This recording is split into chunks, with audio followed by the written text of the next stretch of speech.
I just wanted to thank you guys for being with us today. Larry, I'm only meeting you today, but you need to know I've already heard an awful lot about you. Chrissy was saying some pretty cool things about you, so I can't wait for us to get to know each other. Bob, you and I have known each other we've got stories. I was just thinking of us hanging out in my basement when a tornado canceled our kids' high school graduation, and you know, it's just God's been good, and He's been good in leading us through so many things. But I've loved watching how He's led you and Chrissy these last few years towards this beautiful ministry. Would you take a minute before we start the conversation and explain to us a seat at the table and what this is? Thanks, I will do. A seat at the table is our 501c3 nonprofit that basically formalizes all that was poured into us so that we can provide for at-risk 18 to 25-year-olds who were nominated to us by churches or some partner nonprofit organizations. So we can provide family and community resources that maybe these young people don't have, be they guys or gals. So Larry is one of 3 that are currently in our home in the Shaw neighborhood.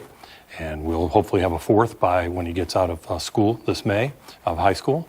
And then we're halfway to funding a second home, which will have 4 girls. Wow. And so, Larry, you're a part of this, but tell me a little bit about how you got to Bob and to this ministry. Tell us a little bit about that. Well, the simple response to that would be faith. Now, the practical response to that would be listening to the mentors that I had prior to meeting Bob, which was my pastor, Aaron Turner, at Midtown Church. So I told him, hey, I love going to Webster University. You know, I'm majoring in psychology with an emphasis in mental health, but I don't feel like this is my God-given gift, like what I'm supposed to be doing. I've always been drawn to the ministry. And so somewhere along the line, I just say, you know what, I got to leave. I don't know what's it going to be like when I get home or anything, what's happening after this, but I have to leave. He said, well, I know Bob and Chrissy Stergos, they have a seat at the table.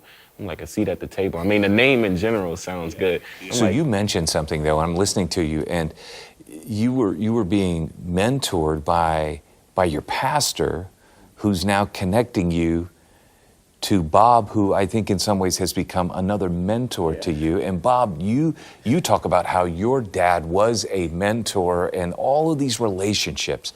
What would you say is the most important aspect of mentoring? I know that's a big question, but both of you, I'd love to hear from both of your perspectives. Well, presence, for one, being willing to be present. And I think that's one of the things that I saw modeled for me, and Chrissy is the same way. We had fathers who were present, not just physically, but emotionally, and they were involved. Well, the big takeaway for me is that none of what Bob has learned in his own personal journey of being mentored by, like he said, his fathers, and perhaps whoever has poured into him, but choosing to pour into someone else. You know, and also I would say the absence of haughtiness and pride, like not being so much of a mentor that you're forgetting to reach down and like mentor someone else, and then they mentor someone else, and then they mentor someone else. It's a comma being placed, like a comma after Bob's dad, a comma after me, and then so many commas until, yeah. So you're already anticipating that you're going to be mentoring young men in your life going forward. I really believe it would be a disservice if I don't. Oh, that's so cool. That's so cool. I think that's exactly right. And I do think that's part of what we see with Paul and Timothy. You say humility is really what you're talking about there. Would you both just say a little bit about what you learned from each other in this relationship? I've learned, and not only with our 3 guys now, but the 5 others that we took in and invited in prior to forming a nonprofit, is the word resiliency. These guys are so resilient, and we can see the hand of God on them.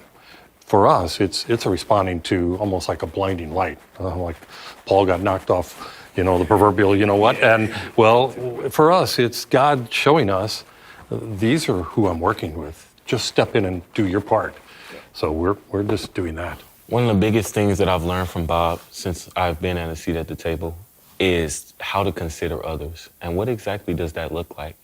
And so Bob has really helped me in that area to Now, I wouldn't consider myself a selfish person, but I think it's natural for us to think of ourselves. What would be comfortable for us? What would make me feel safe? What would help me out?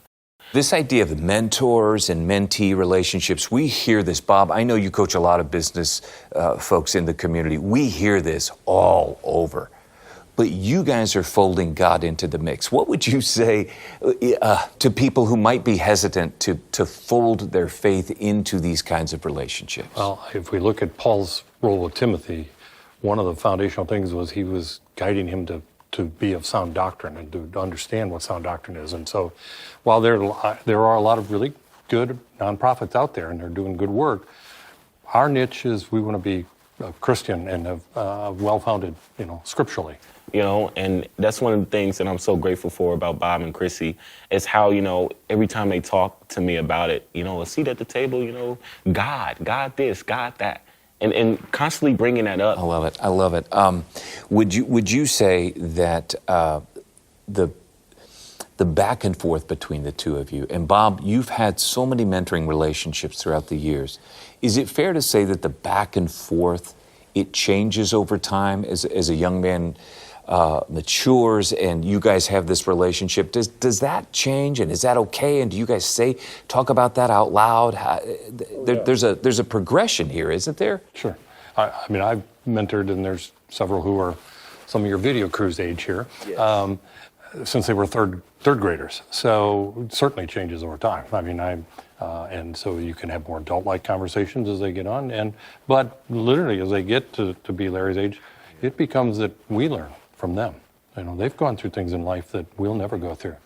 And we see, again, that resiliency and how God preserves them and brings them out of some really tough situations sometimes. And again, we get witness to God's miracle. God's pulling people, and you can see the call on their life. And so really, we're learning as we go as much as we're imparting maybe what God has shown us. And I'm sorry to tear up, but that's one of the things why I brought up humility earlier, is that when you look at the Bible where it says, let no one despise you in your youth, it's Bob and Chrissy who's been in my life and other mentors who have made verses, scriptures like that actually come alive. You might not have all the credentials. You might not come from the most financially stable environments and things like that. But that's not a hindrance for where God is wanting to take you. And when I'm sitting around the table, because it's not just a seat around the table. It's like when we're having those family dinners, we're able to say, hey, I think this way about this particular thing. And there's not a pushback on it. It's just like, okay, let's observe that for a minute. Because perhaps, though I'm your mentor, you might see something that I don't. We're all the same because we're all a part of the family of God. So as much as I'm teaching you, in a way, you're teaching me too.